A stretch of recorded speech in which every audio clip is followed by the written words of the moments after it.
നമസ്കാരം. ഫുക്രിയിലേക്ക് സ്വാഗതം. എംബാപ്പയുടെ ക്ലാസ് വീണ്ടും ഒരിക്കൽ കൂടി കണ്ട മത്സരം. റിയൽ സോസിഡാഡിനെതിരെ റിയൽ മാഡ്രിഡിൻ്റെ 4-1 വിജയം, അത്യുജ്വല വിജയം. എംബാപ്പെ ഹാട്രിക് നേടി, അതിഗംഭീരമായ ഹാട്രിക്, ഒന്നും പറയാനില്ല.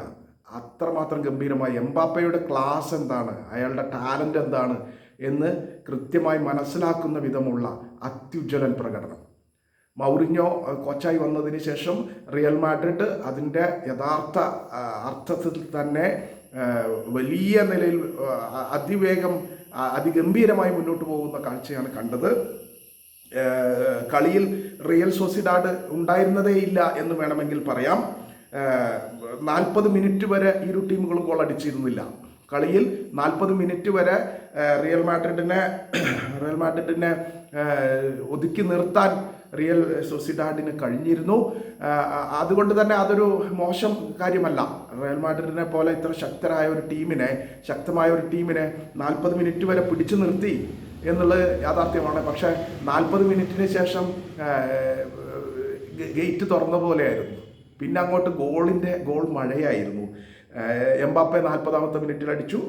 അങ്ങനെ അടിച്ച് 4 മിനിറ്റ് കഴിയുമ്പോൾ റിയൽ സൊസിഡാഡ് 44ാമത്തെ മിനിറ്റിൽ തിരിച്ചടിച്ചു. 44ാമത്തെ മിനിറ്റിൽ സൂസിച്ചാണ് റിയൽ സൊസിഡാഡിൻ്റെ ഗോൾ അടിച്ചത്. അങ്ങനെ ഇടവേളയ്ക്ക് പിരിയുമ്പോൾ 1-1 എന്ന നിലയിലായിരുന്നു. അതിനർത്ഥം ആദ്യ പകുതിയിൽ ഒരു തുല്യമായ കളിക്ക് വേണ്ടി ശ്രമിച്ചിരുന്നു റിയൽ സോസിഡാഡ്. കളിയിൽ മേധാവിത്വം റയൽ മാഡ്രിഡിന് തന്നെയായിരുന്നു. പക്ഷേ സോസിഡാഡ് പിടിച്ചു നിന്നു. മാത്രമല്ല, വീണ ഗോളിന് ഒരു ഗോൾ മടക്കും ചെയ്തു. അതൊരു ചെറിയ കാര്യമല്ല. എന്തായാലും രണ്ടാം പകുതി തുടങ്ങി ആദ്യ 15 മിനിറ്റും റയൽ മാഡ്രിഡിന് കൂടുതൽ ഗോൾ അടിക്കാൻ കഴിഞ്ഞിരുന്നില്ല. 60ാമത്തെ മിനിറ്റിൽ വീണ്ടും കിലിയൻ എംബാപ്പയുടെ അതിഗംഭീര ഗോൾ. 60ാമത്തെ മിനിറ്റിൽ പിന്നെയും ഒരു 20 മിനിറ്റ് ഗ്യാപ്പ്. റിയൽ സോസിഡാഡ് അത്ര എളുപ്പമൊന്നും സമ്മതിച്ചില്ല റയൽ മാഡ്രിഡിനെ അങ്ങനെ അടിച്ചു കയറാൻ. പക്ഷേ 80ാമത്തെ മിനിറ്റിൽ വീണ്ടും കിലിയൻ എംബാപ്പെ ഹാട്രിക് പൂർത്തിയാക്കുന്നു.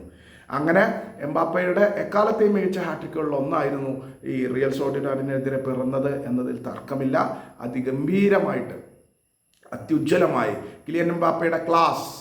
അദ്ദേഹം ലോകകപ്പ് കഴിഞ്ഞു വന്ന് ലോകകപ്പിൽ 1-ലധികം റെക്കോർഡുകൾ നേടിക്കൊണ്ടാണ് ഏറ്റവും കൂടുതൽ ഗോൾ അടിച്ചതിനുള്ള റെക്കോർഡ്, ഗോൾഡൻ ബൂട്ട്, ഇതൊക്കെ നേടിക്കഴിഞ്ഞ് വന്ന് വീണ്ടും ക്ലബ്ബ് മത്സരങ്ങളിൽ സജീവമാകുമ്പോഴാണ് വീണ്ടും ഒരു ഹാട്രിക് നേടി. എംബാപ്പെ പൂർണ്ണ ഫോമിലാണ്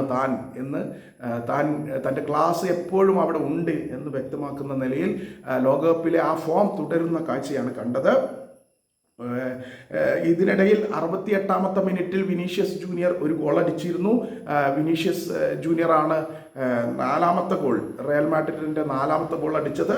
അങ്ങനെ 4-1 റിയൽ സോസിഡാഡിനെ മൗറിഞ്ഞോയുടെ റയൽ മാഡ്രിഡ് തോൽപ്പിച്ചിരിക്കുന്നു. കിലിയൻ എംബാപ്പെ അതിഗംഭീരമായ ഒരു ഹാട്രിക് നേടിയിരിക്കുന്നു.